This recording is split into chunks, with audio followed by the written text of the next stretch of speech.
pergunta de hoje é extremamente importante e muito relevante. Para começarmos, primeiro eu gostaria que vocês observassem a distribuição dos grandes desertos em todo o planeta. Vejam que todos esses desertos, como o deserto australiano, o deserto do Kalahari, deserto do Saara, deserto do Atacama aqui na América do Sul, deserto do Sonora na América do Norte, todos eles estão alinhados a aproximadamente uma latitude de 30 graus norte e 30 graus sul.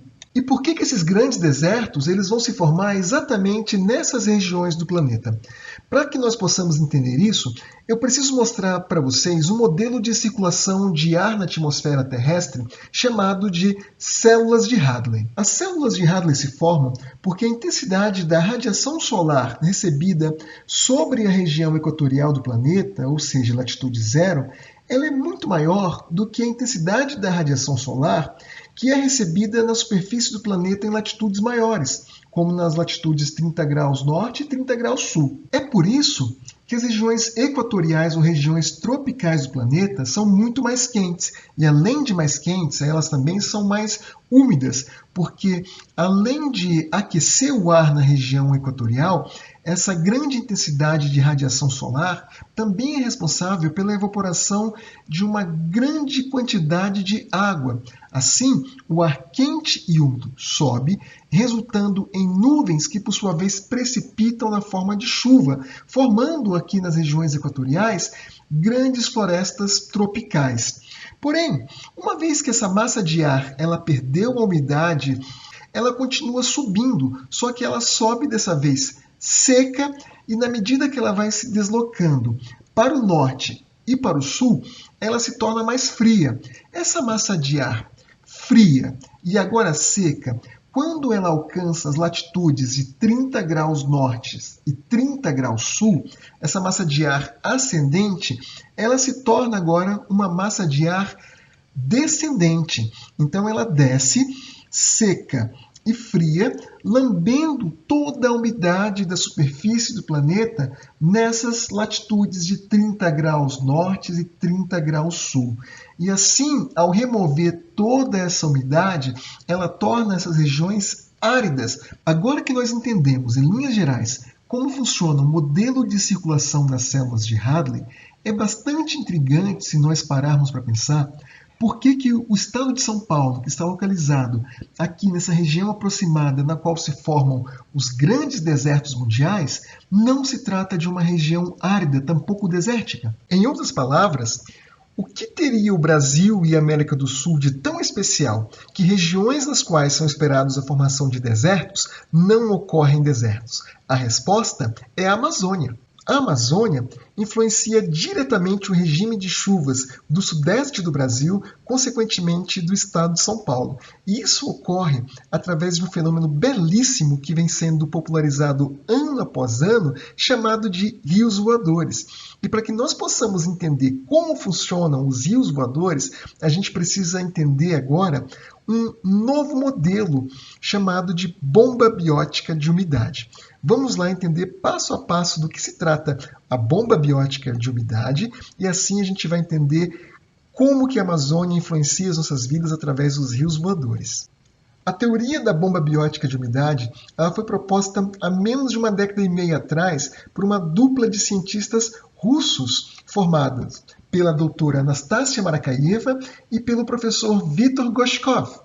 E essa teoria também tem como coautor o cientista brasileiro Dr. Antônio Donato Nobre, pesquisador do Instituto Nacional de Pesquisas Espaciais, o INPE, aqui em São Paulo. E o que nos diz essa teoria? Ela nos mostra a importância das florestas tropicais em todo o planeta na dinâmica de circulação da água e até mesmo das massas de ar. E como que isso acontece? As florestas tropicais do planeta, elas funcionam como uma grande bomba que suga um ar úmido que é evaporado pelo Sol sobre a superfície oceânica para dentro do continente. Isso ocorre porque, através do processo de transpiração, as árvores conseguem carregar do solo para a atmosfera um volume muito grande de água. Para que vocês tenham ideia da magnitude desse volume de água transpirado pelas florestas para a atmosfera, 1 metro quadrado de floresta carrega muito mais água para a atmosfera através da transpiração do que o solo consegue evaporar em 1 metro quadrado de oceano. Além de carregar um grande volume de água do solo para a atmosfera através da transpiração, as árvores das florestas, elas também produzem aerossóis. Os aerossóis, eles são micropartículas que auxiliam no processo de condensação da água e formação de nuvens de chuva, que por sua vez criam uma região de baixa pressão sobre as florestas. Uma pressão sobre a floresta ela se torna mais baixa do que a pressão sobre o oceano. E como fisicamente as massas de ar elas se deslocam dos ambientes de alta pressão para os ambientes de baixa pressão, a floresta ela acaba funcionando como uma bomba biótica que suga a umidade sobre a superfície do oceano para dentro do continente. Tendo isso em mente, vejam o seguinte cenário. Imaginem que uma árvore de 20 metros de diâmetro de copa ela vai transpirar para a atmosfera 1.100 litros de água por dia. Agora imaginem a floresta amazônica que abriga alguns milhares de milhões de árvores desse porte, o volume de água diariamente que essa floresta vai colocar na atmosfera.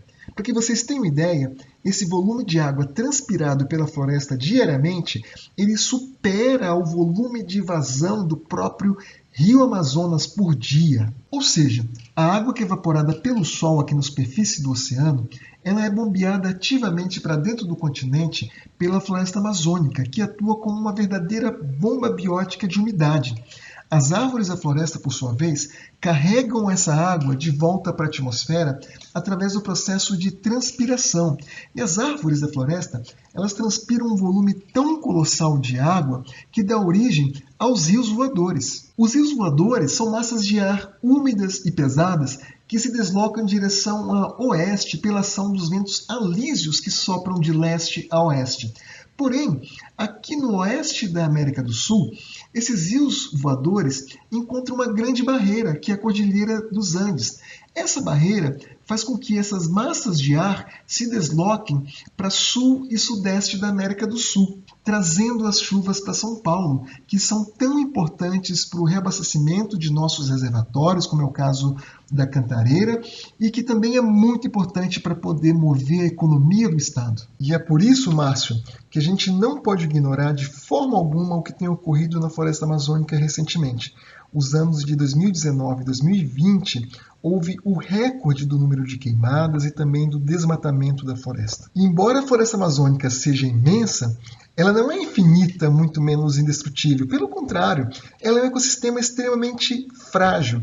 Pesquisadores estimaram recentemente o chamado ponto de não retorno da floresta. Quanto de floresta nós temos que perder para que ela alcance o seu ponto de não retorno, que é um ponto no qual ela não se sustentará mais como nós a conhecemos. Esse ponto de não retorno é estimado em cerca de 24, 25%, e nós estamos muito próximos desse ponto de não retorno. E se a floresta amazônica alcançar o chamado ponto de não retorno, ela não vai oferecer mais esse serviço ecossistêmico tão importante para todo o Brasil. Ela não vai oferecer mais a produção de chuvas para o Brasil, produção de água. Isso é muito importante, isso não pode ser ignorado.